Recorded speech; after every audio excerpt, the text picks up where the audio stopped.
maraming mga protestante ngayon, kahit noon pa man, na ang mga akusasyon nila na ang Santo Papa daw sa Vatican ay Antikristo.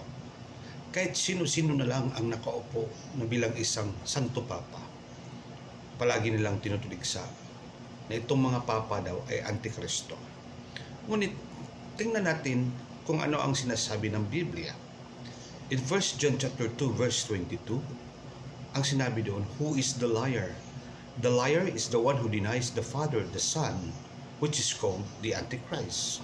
Question: do we deny, or the Pope in Vatican deny God the Father, God the Son as one? No. Therefore, it's very clear.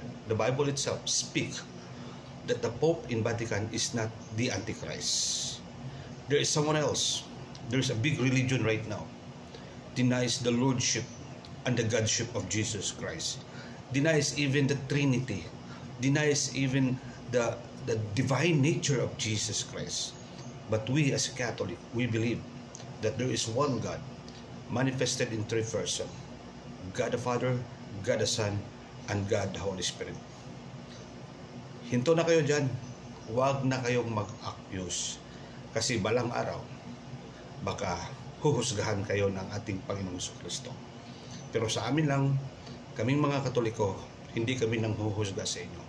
Kami lang po ay magdasal sa inyo na sana babalik na kayo sa simbahang Katoliko. Again, it is very clear that the Pope in Vatican is not the Antichrist. Sabi nila, Antikristo kasi yung upuan o the seat of Peter na sa Vatican, kasi ang nakalagay doon, cross na baliktad. Hindi naman baliktad, hindi lahat na cross na baliktad ay sa demonyo. Yes, mayroong sa demonyo yung inverted cross. Bakit baliktad yung cross na yung inupuan ng Santo Papa? Kasi po, symbolizing yan. Kasi si Pedro mismo ay napako pabaliktad. Kaya, para may identity, yung upuan ng Santo Papa, baliktad ang cross, kasi yan ay ang upuan ni San Pedro. Si Saint Peter is not worthy to be crucified like what Jesus did, or the way Jesus Christ was crucified. Kaya baliktad sa kanya. Salamat po at pagpalain po kayong lahat.